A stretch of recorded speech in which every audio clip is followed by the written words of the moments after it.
Hello everyone, welcome back to my channel. This is Seema Saini. I hope you all are good. So student, today we are going to start a new chapter from class 10 book Footprints Without Feet. That is chapter number 6, The Making of a Scientist, written by Robert W. Peterson. So let's start. First of all, I'll give you introduction of the chapter, then main characters and detailed summary. Okay. So let's start with introduction of the chapter. Richard Everett has received the Shirley Scholar Award and the Schering-Plough Award for Biochemistry and Molecular Biology. Richard Ebright को Searle scholar award मिला था, ठीक है, और Tshering plough award भी मिला था biochemistry and molecular biology में. Okay, it was his fascination for butterflies that open the world of science to him. ठीक है, ये उनका फैसिनेशन था बटरफ्लाइज के लिए, जिसने उनके लिए साइंस वर्ल्ड को ओपन कर दिया. Okay, the story is about Richard H Ebright who grew up in the town of Reading in Pennsylvania USA. So ये जो स्टोरी है ये रिचर्ड एवराइट के बारे में है, ठीक है, जो यूएसए के पेंसिल्वेनिया के रीडिंग टाउन में, रीडिंग क्या है, टाउन का नाम है. ओके, रीडिंग टाउन में ग्रो अप हुए थे. Okay, as he did not have much to do there, collecting things was the his hobby. Okay, तो उनके लिए वहाँ पे कुछ भी करने के लिए नहीं था, तो वो क्या करते थे, थिंग्स को कलेक्ट करते थे, और उनकी थिंग्स को कलेक्ट करने की उनकी हॉबी बन गई थी. He used to collect butterflies as a child in kindergarten. जब वो छोटे से बच्चे थे किंडरगार्टन में, तो वो बटरफ्लाइज को कलेक्ट करते थे. Let's read how this curious child who collected butterflies went on to become one of the greatest scientist of the world.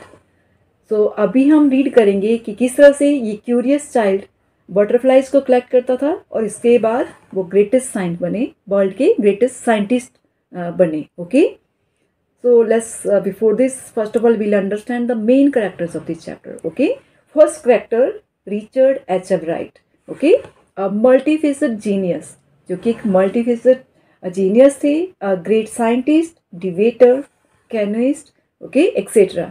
collecting butterflies since childhood.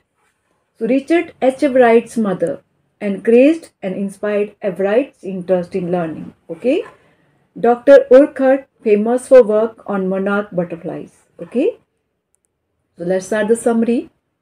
The Making of a Scientist was written by Robert W. Peterson. जो story है the making of a scientist, ये Robert W Peterson ने लिखी है. Okay, this prose is about a renowned scientist Richard एवराइट.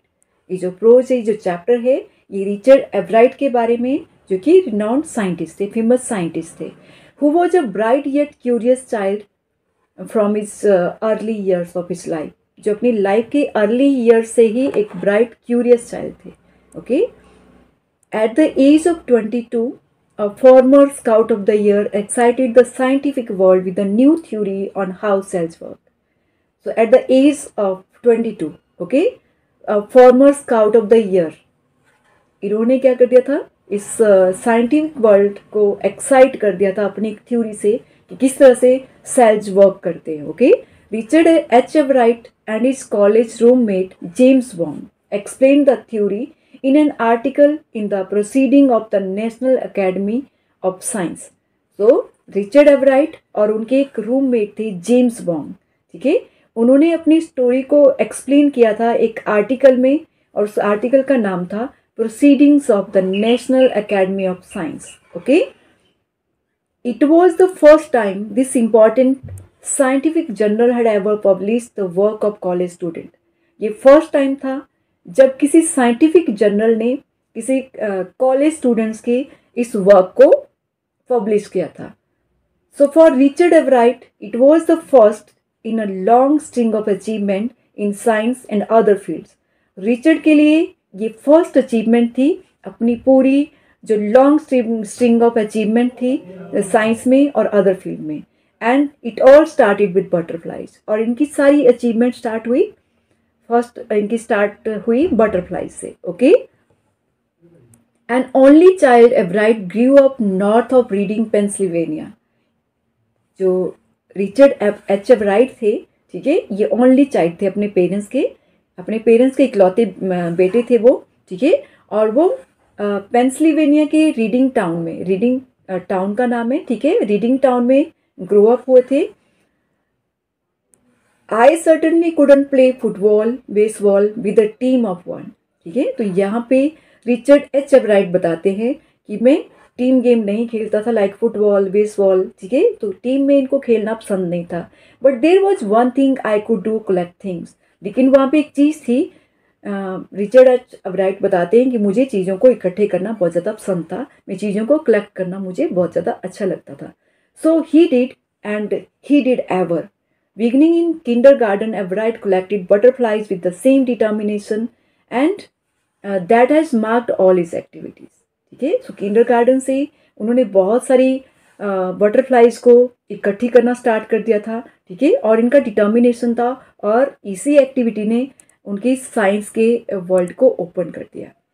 He also collected rocks fossils and coins. ठीक है, और वो बहुत सारी बटरफ्लाइज के अलावा भी बहुत सारी चीज़ें कलेक्ट करते थे। उनको rocks fossil and coin collect करने का भी बहुत ज़्यादा इंटरेस्ट था। He became an eager astronomer, और वो एक ईगर एस्ट्रोनॉमर बने। To sometimes star gazing all night, sometimes वो ऑल नाइट स्टार गेजिंग करते थे। Okay, he was very fond of collecting butterflies, and when he was in second grade he had already collected 25 species of butterflies in his hometown. तो वो बहुत ज़्यादा fond of थे, बहुत ज़्यादा शौकीन थे बटरफ्लाइज को कलेक्ट करने की। जब वो सेकेंड ग्रेड में थे तो उन्होंने 25 स्पीसीज ऑफ बटरफ्लाइज कलेक्ट कर दी थी अपने होम टाउन में।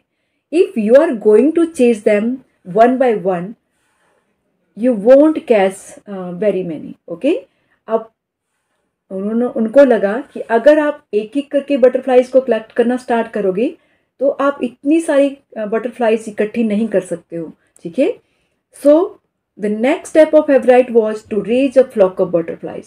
तो उनका जो नेक्स्ट स्टेप था, अब वन बटरफ्लाई को कलेक्ट करना नहीं था। ठीक है, तो उनका नेक्स्ट स्टेप था फ्लॉक ऑफ बटरफ्लाई को कैच करना। ठीक है, so he would catch a female monarch, take her eggs and raise them in his basement through their life cycle. तो उन्होंने फ्लॉक ऑफ बटरफ्लाइज को बेसमेंट में रखा, एक मोनार्क फीमेल मोनार्क को कैच किया। ठीक है, और उसको बेसमेंट में रखा and raise them in his basement through their life cycle, और उनके लाइफ साइकिल के लिए उनको बेसमेंट में रखा। Okay, from egg to caterpillar to pupa to adult butterfly, और जहाँ पे उन्होंने उनकी फुल प्रोसेस को देखा कि किस तरह से एग से केटरपिलर में कन्वर्ट होती है और किस तरह से प्यूपा में एडल्ट बटरफ्लाई पे कन्वर्ट होती है। Then he would tag the butterflies wings and let them go. उसके बाद उन्होंने सभी बटरफ्लाइज को टैग लगा दिए। ठीक है, और उनको छोड़ दिया। His mother always encouraged him in his efforts and gifted him a book named the travels of monarch 10। Okay, उनकी मदर हमेशा उनको उनके एफर्ट में एनकरेज करती थी, और उसके बाद उन्होंने एक बुक उनको गिफ्ट की जिस बुक का नाम था the travels of monarch 10। Okay, the book was a turning point in his life as he open the world of science to him. So ये जो बुक थी ये रिचर्ड एवराइट की लाइफ में एक टर्निंग पॉइंट थी। ओके, उनकी लाइफ में इस बुक ने एक टर्निंग पॉइंट ला दिया, एक नया मोड़ ला दिया। Okay, as it open the world of science to him, इस बुक ने उनके लिए एक साइंस का वर्ल्ड ओपन कर दिया। It explain how monarch butterflies would migrate to central America and made him more eager to explore about the species. और इस तरह से उन्होंने देखा कि किस तरह से बटरफ्लाइज माइग्रेट करती है सेंट्रल अमेरिका से, and made the more eager to explore about the species, और उनको मोर ईगर बना दिया बटरफ्लाइज की स्पीसीज को एक्सप्लोर करने के लिए। Soon he participated in the county science fair and understood that he needed to do something exceptional. जल्दी ही उन्होंने पार्टिसिपेट किया एक काउंटी साइंस फेयर में, जहाँ पे उनको समझ आया कि उनको ज़रूरत है एक्सेप्शनल वर्क करने की। Okay, he continued with this effort until he made a place for himself in the fair with valid experiment.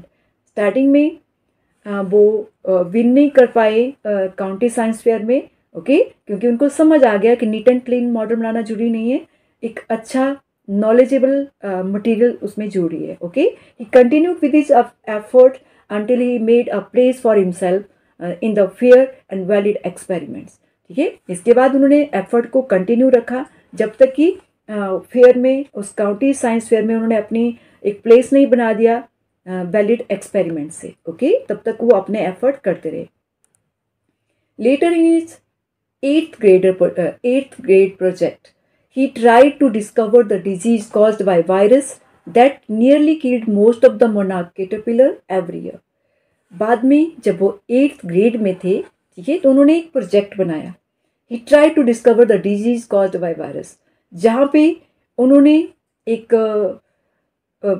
Discovery की कि किस तरह से कौन सी डिजीज़ है, कौन सा वायरस है जिससे एक डिजीज़ आ गई थी जो कि मोनार्क कैटरपिलर को एवरी ईयर किल कर रही थी। Okay, so Ebright assumed that a beetle may be the carrier of the disease. इसके बाद उन्होंने एज्यूम किया कि हो सकता है कि एक बीटल कैरियर है उस डिजीज़ के लिए। So he started breeding caterpillar along with the beetle. ठीक है, तो इसलिए उन्होंने कैटरपिलर के साथ बीटल की ब्रीडिंग स्टार्ट कर दी। However he didn't get any result from his experiment. हालांकि इस एक्सपेरिमेंट से उनको ज़्यादा रिजल्ट नहीं मिले। Nevertheless he exhibited this experiment in the county fair, science fair and won the competition that year. लेकिन उन्होंने क्या किया, एग्जीबिशन में उस एक्सपेरिमेंट किया काउंटी साइंस फेयर में, और वहाँ पे इस कंपटीशन में उस ईयर उनको उन्होंने विन कर लिया उसको। ठीक है, during the science year of high school, Ebright started his scientific research about the discovery of a mysterious insect hormone, okay, which led to the brand new theory on life of cells. ठीक है, उसके बाद Richard एवराइट ने science start किया scientific research को, कि किस तरह से उन्होंने स्टार्ट किया डिस्कवरी करना कि किस तरह से जो मिस्टीरियस इंसेक्ट है, ठीक है, उनकी जो उनकी हार्मोन के बारे में उन्होंने डिस्कवरी करना स्टार्ट की, which led to his brand new theory on the life of cells, जो कि लाइफ ऑफ सेल्स के ऊपर उनकी ब्रांड न्यू थ्योरी थी।